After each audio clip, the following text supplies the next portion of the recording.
Hi friends, welcome to our channel. இன்றைக்கி என்னென்னு பார்த்தீங்கன்னா சங்கடா சதுர்த்தின்றது வந்து சங்கடங்கள் தீர்க்கும் சங்கடா சதுர்த்தின்னு சொல்லுவாங்க. என்னென்னு பார்த்திங்கன்னா, நமக்கு இருக்கிற பிரச்சனை, மனக்குழப்பம், அப்புறம் வந்துட்டு இதெல்லாம் வந்துட்டு நம்ம வந்து சங்கட சதுர்த்தி அன்றைக்கி நம்ம அவரை நோக்கி நம்ம வேண்டுதல் வைக்கும்போது கண்டிப்பாக வந்து நம்மளுடைய பிரச்சனை வந்து தீரும்.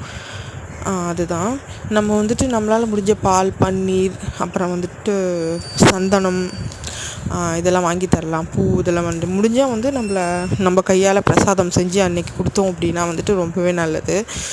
நாங்கள் வந்து இது எத்தனையோ வருஷமாக செஞ்சுக்கிட்டு இருக்கோம்.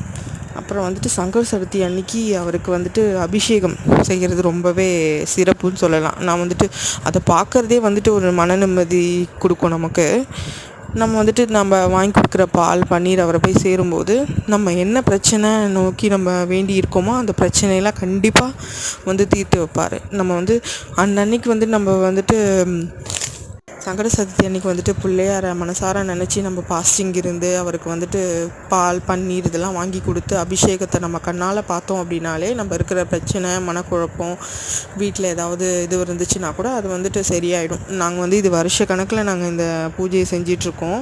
அந்த அன்றைக்கி வந்துட்டு எந்திரிச்சு நான் வந்து அரை நாள் போல் பாஸ்டிங் இருப்பேன். முழு நாள் இருக்க முடியலனாலும் பரவாயில்ல, ஒரு அரை நாள் போல் பாஸ்டிங் இருந்துட்டு அதுக்கப்புறம் அவருக்கு சாயங்காலமாக நம்ம தெருமுனையில் இருப்பாங்க இல்லையா, அந்த பிள்ளையாருக்கு போயிட்டு சங்கட சதுர்த்தி அன்றைக்கி நம்ம என்ன பிள்ளையார் வச்சுருக்காங்களோ அங்கே போயிட்டு அபிஷேகம் பண்ணுவாங்க. கண்டிப்பாக அதுக்கு தேவையான அபிஷேகத்துக்கு பால், பழம், அப்புறம் வந்துட்டு பூ இதெல்லாம் வாங்கி கொடுக்கலாம். தேன் கூட வாங்கி தரலாம், சந்தனம் வாங்கி தரலாம். அதுக்கப்புறம் வந்துட்டு அவருக்கு தேவையான பிரசாதம் ஏதாவது நம்ம கையால் செஞ்சு கொடுக்கலாம். நான் வந்துட்டு அந்த அன்றைக்கி வந்து பால் பாயாசம் செஞ்சுருந்தேன். அதை வந்து அன்றைக்கி அவருக்கு கொடுத்துருந்தேன். அப்புறம் வந்துட்டு நம்ம ஏதாவது வேண்டி விரதம் இருக்கும்போது நம்ம கண்டிப்பாக நமக்கு இருக்கிற பிரச்சனையெல்லாம் தீர்ந்து போகும்.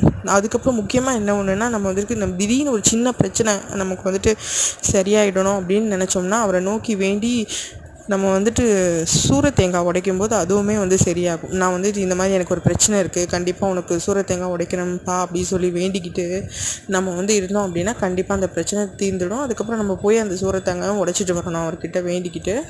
இதுதான் தொடர்ந்து நாங்கள் பண்ணிகிட்டு இருக்குது. இது பிடிச்சிருந்தா உங்களுக்கு லைக் பண்ணுங்கள், ஷேர் பண்ணுங்கள். இப்படி தான் நாங்கள் சங்கட சதுர்த்தி வந்து சாமி கும்பிடுவோம்.